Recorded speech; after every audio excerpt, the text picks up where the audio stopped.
right, let's talk some Packers here. Our conversation with Aaron Nagler is brought to you by Miller Lite, Orthopedic Associates of Wisconsin. There's a difference, and by Rogers Behavioral Health. Mr. Nagler, good morning, sir. Good morning, Czabe. Good morning, boys. How we doing on this Tuesday? We are coping, going through the Kubler-Ross stages of Packers grief. Carrying the G is easy. It's light when the team is winning. Now begins the harder carry of the G through the long offseason. That's what Cheesehead TV is built for.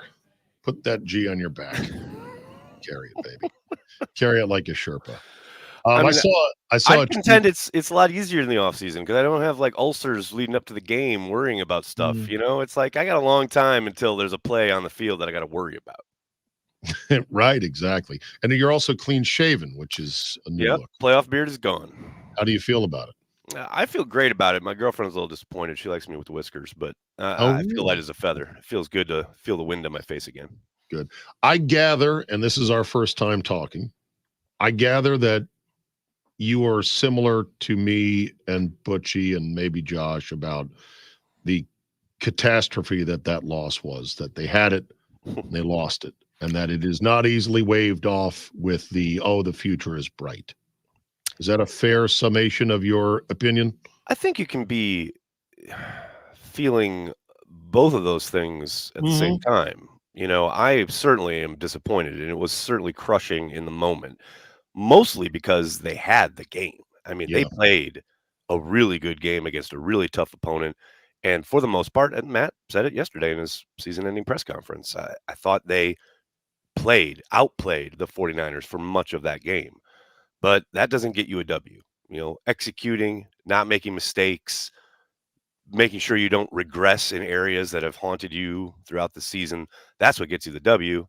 And this wasn't to be. And it's frustrating because of how well they had been playing to go out there in such a big moment and just see some of the warts kind of pop back up on this team. But at the same time, the future is bright. I mean, you're kind of sticking your head in the sand if you don't recognize that. No, of course. It's bright, but not guaranteed. And nothing's guaranteed. Of course, you're right. Absolutely. Of all the Jacob Marley ghosts that will haunt in this game, which one will you years from now be like, as you still startle at? Because obviously things like the pick six by Savage is tough, but that came so early in the game. Yeah. As bad as it would have been for Purdy and the Niners, it would have been recoverable in theory. What from the game will haunt you the most years from now? The fact that they saw a train coming down the tracks in the trouble they had at kicker and did absolutely nothing about it.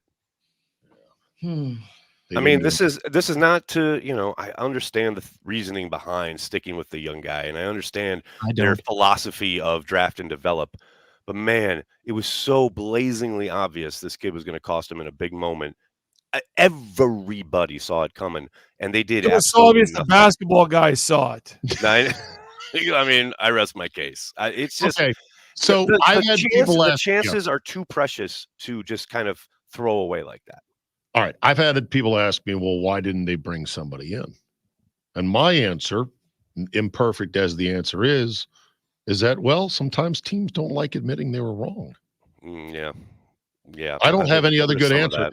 I mean, other teams, and again, this is just drawing on my previous life experience. When the Redskins would have kicking troubles, we joke about the white courtesy van making loops from Dulles out to Redskins Park with kickers in the back. Well, bring in a new guy from Dulles, try him out, see what he does. Pick a new one. Packers didn't do that. It would not have hurt to do that. Nope. You can put Carlson on the injured reserve with a hang toe or some other fictional malady.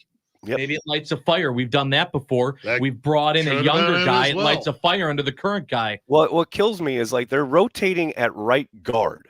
They're rotating earlier this season at left tackle, but they don't see fit to rotate with the kicker who's missing a kick almost every game. So we talked about this with Heller yesterday. I want to bring this up because Mike talked about Tuesday workouts and how we don't always know who they bring in. Right. Was there anybody brought in at any point to challenge him that you know of? Not that I know of to challenge. They've had kickers in throughout the year, like just to work out to have their lists updated as far as who they might call if something were to happen injury wise. But who were they? I don't remember. I don't recall. This is months ago. Clemson. This year, Bert Clemson was in. Yeah, good kicker, strong leg. Should have kept him. Can't handle the win, but yeah. So this year they brought in guys and nobody reported on the names. We didn't know. They came in under cover. I think Tomoski. I think Tomoski probably. Oh, okay. I don't remember hearing any. You don't remember a name? I don't. It was a long time ago. But that's not out of fear of that's not normal. Missing. That's just standard operating procedure. They bring guys in each and every week. So from your understanding, nobody. Yeah, from your understanding, nobody was brought in there to challenge him. Absolutely not. Legit. And that was my concern. Well, here's my thinking now on the back end of it, right? It's it's frustrating. It happened. We all saw it. We saw the train coming down the tracks and nobody got out of the way and we all got hit, right? But now the thing is okay, so now they've lived through that, right? And the same kind of thing happened with his older brother in Minnesota where he missed a kick a huge kick in the playoff game that cost them. Yeah. And they cut him immediately. And he went on to become a really good, really great kicker. So I suspect the Packers are going to say, all right, now we've lived with those growing pains and we expect this kid to develop and get better, much like his brother. That was the whole talking point when Bisaccia was talking about the kid after they drafted him. When we see you in August and we're all together at the house, we're doing what we're doing, you do expect another kicker to be in there 100%. For some strong competition, correct? 100%. Yep. Okay. I want to make. You got to push him, no doubt. You okay? I just want to make because I agree. I think they're going to give him as many. They're going to give him every shot. They're going to give him every. There has to be a legit threat next to him. There can't. Yeah. Okay. I agree. But yes, they'll bring somebody in. Nags, I need your help. Okay. I'm here. Coming into this game, I was enjoying the house money argument. We're going to just enjoy the ride. We're not supposed to be here, and we're here, and this is great. We haven't experienced this in years. How was that holding up? How was that holding up in the fourth quarter for you? So now it's 72 hours since the game happened. Right. And I still feel awful. It still hurts a ton. Even now, I cannot say, well, hey, we were playing with house money. I can't. I'm so upset about this game. I'll literally just be daydreaming and thinking about it and feel myself getting so tensed, which I can't do over a house money game. That doesn't make any sense. Because it was never house money, because these opportunities are too precious and people can say those things and try to, minimize this pain that you're feeling. But man, that just means you're a fan, a real fan that cares about it. That's why it lingers. That's why you think about it all the time. But yeah, that's why it's so disappointing, because those opportunities are not given to you. They're not guaranteed. And yeah, the future is bright, but there's no guarantee they're back in that position next year. Yeah. Let alone the next 10 years. The whole we weren't supposed to be there, or the pundit said this. Don't live your life based on the pundits' expectations. Live in the moment. They were absolutely supposed to be there. They beat the tar out of a bunch of teams and they won a bunch of games. Well, I mean before the season. Some people want to say, well, and I again go to the Great Human League song. It's true. I was working as a waitress in a cocktail bar, Nagler. That much is true. But I knew I could be so much more. And now they were right there with the Niners, ready to stick the dagger in, and they choked, which is a kill. That's the plot of Coyote Ugly. Good movie. Oh my Lord! Exactly right. I didn't see that on the list for Oscar nominations this morning. But yes. It should be though, Nags. It should be, man. All right, just let's cut to the chase here. Will Joe Barry be back? Oh Lord, it's too early for this. Yes. Well, this is what everyone wants to know. What can you pay to do, Nags? Come on now. Probably. That's why I'm so distraught at the question, because the answer is probably. Right. Every day he survives is not a good one. If it was going to make a move, it would have been a clean move by now, or 24 or 48 hours after. I'm not so sure about that. I do take Matt at his word, looking at the totality of the season, going over completely everybody on the staff, etc. Then that takes time. I don't think there's this week we should know. I think by the end of the week, probably by Monday would be my guess. Eagles fired their D coordinator and their offensive coordinator this morning. Yeah, I mean, But they also tried to change play callers during the middle of the True. year, which everybody wanted the Packers to do, and that did nothing for them. So I don't know if I look at the Eagles as a paradigm of no, but my the Bills point did is, it worked out for the Bills Yeah, Bills- it offensively. did work yeah. out for the Bills, no doubt. I mean, these things happen. I don't know why it's so hard. Changes can be made. Teams do make them. It's not personal. It's just business. Right. It would seem I to be don't an know. easy thing to do. I don't know that it's hard. I think Matt just wants to be thorough, and I got no problem with that. I mean, I It's know hard we all for want our them. pound of flesh sitting outside the building, but it hard for the is a Packers. job, and it is. Nice. It's hard for the Packers. Okay, is it? I don't know if there's a way to measure this. It seems like as a metric, the Packers fire guys less than most teams. Yeah, they're more patient than almost 99% of the league.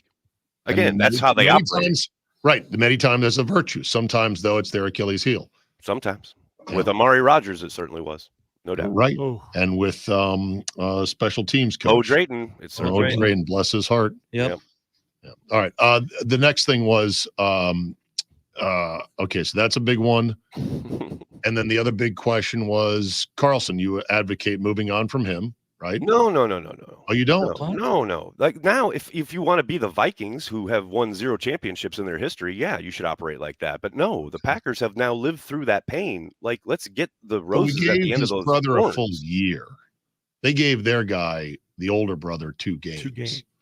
I think Like a year is a plenty long enough No, run. not No? for the Okay. Packers. No, this is how they operate, and I'm with If it. he takes another half a year and misses a bunch of kicks early and costs him a game or two, you're going to say it's worth it if he ends up being good the back half of the year? I mean, if he starts hitting his kicks like 100%, sure, yeah. I mean, it took 100%? Crosby. It took You're gonna never Crosby miss like kicker? it took Crosby 5 years to get to 80%. I mean, I did see that a whole bunch. There's from some people. patience here, man. They have patience. Yeah, and then once we I got him there, we understand let that. him go. Okay. No, they didn't. Basically, Crosby was there for a million years. He was just for sitting that. at home. He was sitting at home Because his Nags. range was 45 yards. Yeah, well, And Josh, how long was the kick? But Josh, what did he do 42 when he in had the a, range. Josh? Oh, so he Josh, made it. what did he have a chance to do during the year? And he missed a game-winning kick too. Oh, interesting. Giants. Yeah, It was a for sad- different team. It was a For a sad. different team. like, It doesn't matter. So It was a don't- I sad mean- quacking BS. duck. It was. It He's was. got no leg. He's done. He's done. I don't Like care your if it argument doesn't is, matter if he has a Enzo. leg. Yeah, put it Josh. between The argument uprights. should be for a different kicker, not for Mason. If you're gonna make the argument, be like there should have been somebody else in here Stupid. All right. versus the Mason. All right, give me So stupid. the offseason punch list. 1, 2, 3 from Aaron Nagler, Cheesehead TV. Aaron Jones has got to be back. Got to be back. Ding, ding, ding, ding, ding. According to Ken Ingalls, he's affordable. They can rework him. Yeah. And, not give him any more money, but they can keep him for 1 more year, and then we'll see after next year. But I agree on that. What about the Bakhtiari conundrum? I think he's back. Because cutting him would cost a ton of money. A ton of money. And then you've got a dead cap sitting there for him not to play for you, to go play for someone else. Like, Right. and you're still dealing with the same cap hit. So Is he I'll tradable? keep the all pro on my team. Is he tradable? Not At with his that contract. Not with Okay. Is that he cap hit. playable?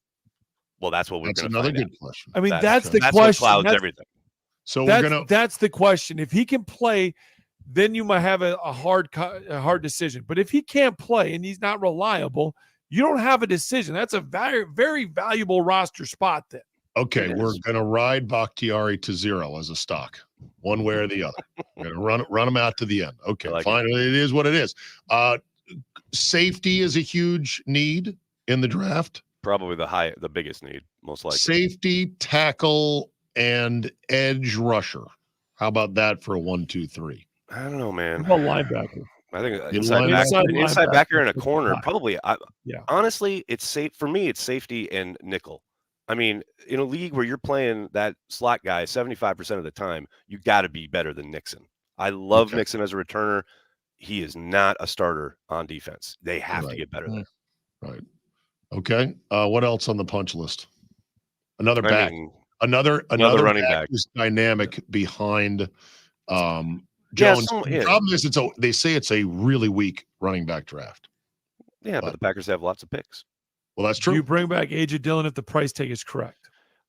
I think they will. I don't know. I agree. think if it's a and I think team-friendly AJ deal, might yeah. give him a hometown discount. Exactly. There's a possibility I there. really So, do. I think he yeah. likes it here that much, and he might sign for less. The And if old it's a John low market Yurkovich. value, you bring him back. Yurkovich did that back in the day. I think, Yeah. yeah, it's a possibility just because of how ingrained he is in the community and everything. There's certainly a possibility there. And yeah, if it is I mean, very cap friendly. Yeah, I think they do. All right. Got to dry out here, Nags, today, noon to 2, Carry the G radio. What do you got on tap for today?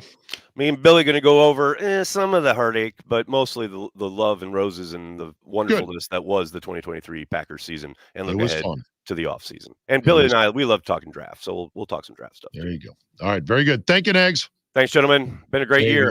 Go Pack Go. Conversation with Aaron Nagler.